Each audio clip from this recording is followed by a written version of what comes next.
सभी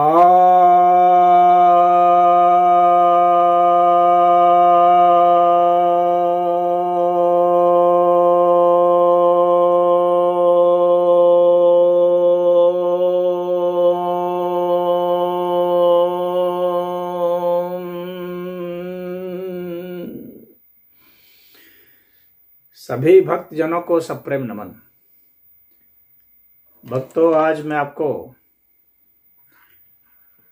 आयुर्वेद के सबसे मुख्य सिद्धांत के विषय में बतलाना चाह रहा हूं।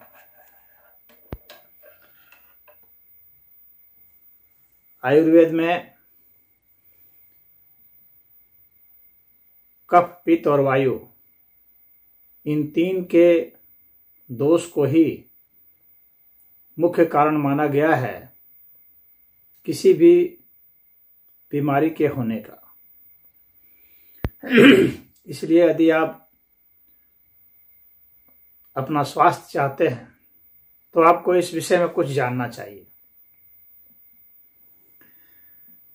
हम लोग के शरीर में 5 तत्व होते हैं: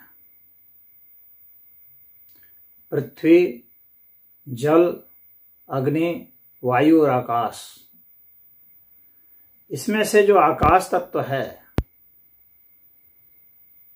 वह शरीर में जितने हमारे छिद्र हैं, जैसे नाक का छिद्र, कान का छिद्र, आंतों का छिद्र, अमाशय का छिद्र, जितने भी छिद्र हैं जहां खाली स्थान है, उसको इंगित करने के लिए। तो इसलिए इसके दोष को कोई बहुत महत्वपूर्ण नहीं माना जाता है।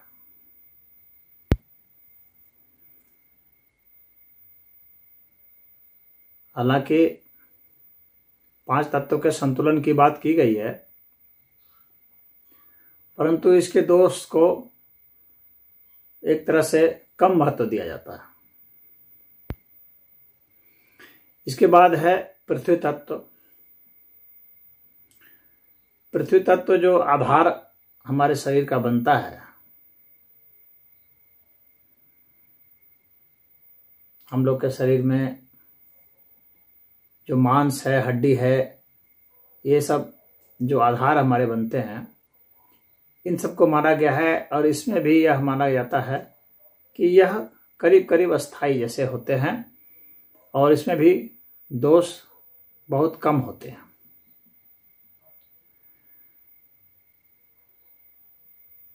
हालांकि पृथ्वी तत्व के भी संतुलन की बात की गई है, परंतु यह माना जाता है कि चूंकि अधिकतर लोग जो हैं वो पृथ्वी तत्व का सेवन करके ही जीवित रहते हैं, तो उनके भोजन में पृथ्वी तत्व समाहित रहता है, तो उनको वो आश्रय मिलता रहता है, इसलिए उसमें भी दिक्कत नहीं आती है या बहुत न्यूनतम दिक्कत आती है। अब 3 तत्व बच जाते हैं: जल तत्व, अग्नि तत्व और वायु तत्व। जल तत्व के कारण कफ दोष होता है। जल तत्व में कुछ पृथ्वी तत्व का अंश रहता है, तो वह कफ दोष बनाता है। और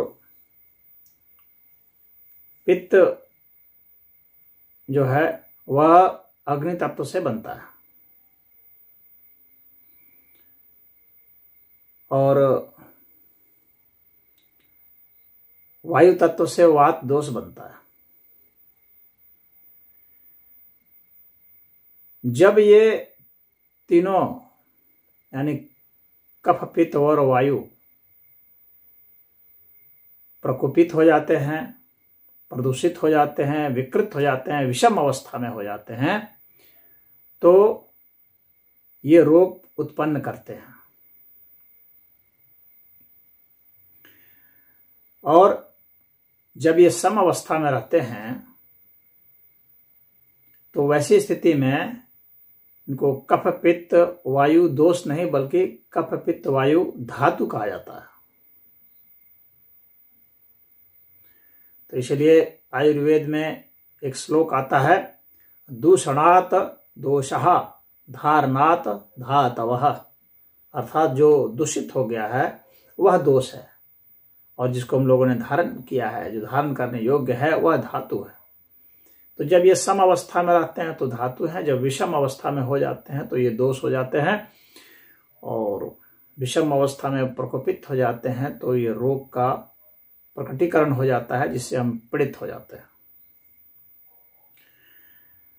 तो ये जो 5 तत्व हैं, इसके अलावा जो हमारा ये पंच महाभूत जो हैं, इसके अलावा चेतन तत्व है, इसको लेकर के पुरुष बनता है। तो ये 25 तत्वों का संयोग हो जाता है एक तरह से सांख्य दर्शन में, लेकिन आयुर्वेद में तो यही पंच तत्व की भूमिका और चेतन तत्व में मन को शामिल किया जाता है। मन, बुद्धि, चित्त, अहंकार, इन सबको शामिल किया जाता है। तो अब हम यह देखते हैं कि जब हम सम अवस्था में हैं तो यही जीवन दायिनी है, यही कफ पित्त वायु, और विषम अवस्था में है तो यही रोग का कारण है। अब हम यह समझते हैं कि यह किस किस स्थान में ज़्यादा होता है। ये दोष धातु जो है ना, यही मूल है हमारे शरीर के। कहा भी जाता है दोष धातु मल मूलम ही शरीरम। इसमें मल जो है, जो हमारा इससे स्वेद है, माने पसीना है, मूत्र है, और मल है यानी टट्टी है, तो ये सब मिल करके भी इस शरीर का वो बनाते हैं। उनमें भी दोष आ जाने से शरीर में रोग होते हैं। तो अब आपको मैं बताऊंगा कि किस समय में कौन सा प्रभाव होता है। यदि उम्र के हिसाब से देखा जाता है तो जब वृद्धावस्था होती है तो वायु का जो दोष है वो प्रकोपित हो जाता है। वायु दोष ज़्यादा प्रबल होता है, भारी होता है। वायु दोष उसमें बहुत गंभीर हो जाता है बुढ़ापे की अवस्था में। यानी मान लीजिए आप 50-55 की उम्र से यह शुरू हो जाता है और आगे के काल में प्रभावी रहता है, और मृत्यु अंत में यही दे देता है। जवानी में पित्त रहता है, यानी जवानी में अग्नि तत्व हावी होता है, और बाल्यावस्था में कफ हावी रहता है। तो बच्चे जो हैं वो कफ प्रवृत्ति के होते हैं। 14 वर्ष की अवस्था तक जो है कफ प्रकृति जो है हावी होती है। अब ये आयु के अलावा अब किस समय की यदि हम बात करें तो अलग अलग समय में अलग अलग चीज हावी होते हैं। जैसे अब खाना जब हम खा लेते हैं तो उस समय खाना खाने के समय जो बनता है कफ पित्त वायु, तो ये अलग अलग समय में अलग अलग हावी होता है। शुरुआत में और दिन और रात का जो समय है उसमें इसमें अलग अलग समय में ये अलग अलग हावी होते हैं। वैसे तो विद्यमान सभी समय रहते हैं, लेकिन अलग अलग समय अलग अलग हावी रहते हैं। तो दिन का जो अंतिम भाग है, यानी 2 से 6 तक का जो भाग है, 2 बजे दोपहर से 6 बजे शाम तक का जो भाग है, और रात्रि का जो अंतिम भाग है, यानी वहां भी 2 से 6 तक का जो भाग है, यह और अन्न के पचने का जो अंतिम समय होता है, उस समय वायु का प्रकोप बहुत ज्यादा होता है। यानी भोजन जिस समय पचता है, पचने का जो अंतिम समय होता है, उसमें वायु का प्रकोप बढ़ जाता है, क्योंकि उसको मल को निकालना है बाहर। तो लास्ट समय में वायु का प्रकोप बढ़ता है, जिससे मल को बाहर निकाला जाता है उसकी ताकत से। और जो दिन का जो मध्य भाग होता है, यानी 10 बजे से लेकर के 2 बजे तक का, और उसी तरह से रात्रि का भी जो मध्य भाग होता है 10 बजे से 2 बजे तक, और अन्न के पचने का जो बीच का जो समय होता है, मध्य भाग, जहां की आंतों में, छोटी आंतों में जो रहता है, क्योंकि मुख्य पाचन और खींचने का काम जो है वहाँ होता है। और अमाशय में भी बहुत समय तक रहता है, तो उस समय पित्त हावी होता है। और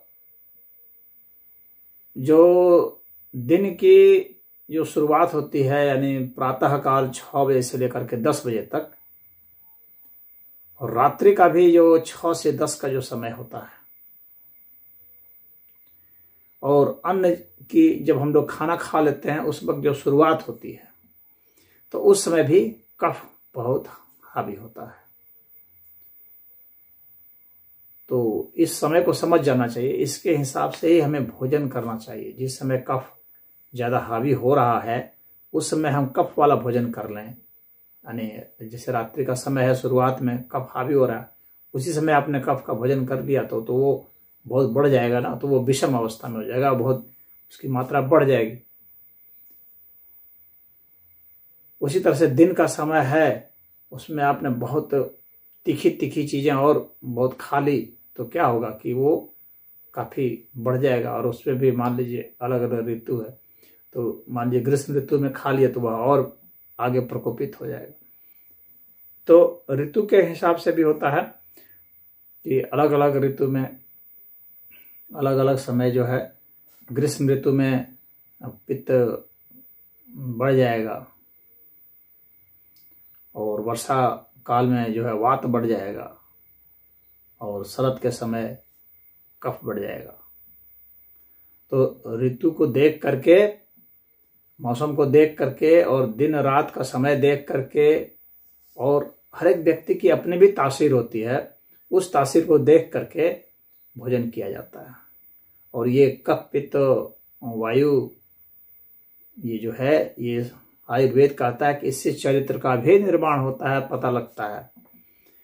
यानी यदि आदमी कफ प्रकृति का है तो इसका मतलब है कि वह आदमी अच्छा आदमी माना जाता है, मुलायम आदमी है, दयावान है, वो हिंसक प्रवृत्ति का नहीं होता है। और जो पित्त प्रकृति वाला है वो हिंसक होता है, आक्रामक होता है। और वायु प्रकृति का है, उसको और खराब माना जाता है, वो दुष्ट होता है, जिसमें वायु होता है, क्योंकि वह बहुत आड़ा तिरछा चलता है, व्यंग्यात्मक भाषा बोलने वाला, और पीछे से छुरा भोंकने वाला, इस तरह से नुकसान करने वाला, इस तरह से होता है, षड्यंत्रकारी होता है, और तमाम तरह के दोष होते हैं। और जो इनका जो मिक्सचर होता है, यानी कफ और पित्त का संयोग से जो बना, या पित्त या वायु के संयोग से जो बना, आयुर्वेद बताता है कि वे और खतरनाक होते हैं, तो उनको और खराब माना गया है मिक्सचर का। और मिक्सचर भी होते हैं, तो किसी किसी में तीनों विषम हो जाते हैं, तो और जो है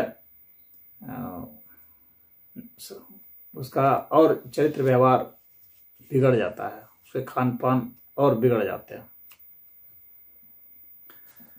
अब ये जो है, जितने ये सब जो दोष हैं, ये सब कहाँ कहाँ क्या क्या प्रभाव रखते हैं, यह हमें देखना पड़ेगा।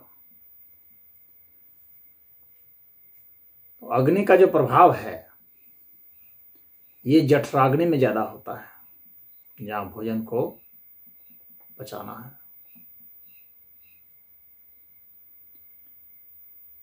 कफ का जो प्रभाव है वह हृदय में ज्यादा होता है।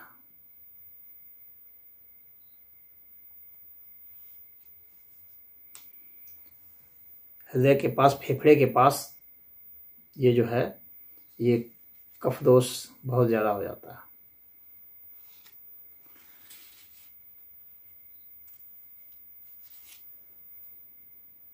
और जो हम लोग के कोष्ठक होते हैं, वहां पर जो है वात दोष का प्रभाव बहुत हो जाता है।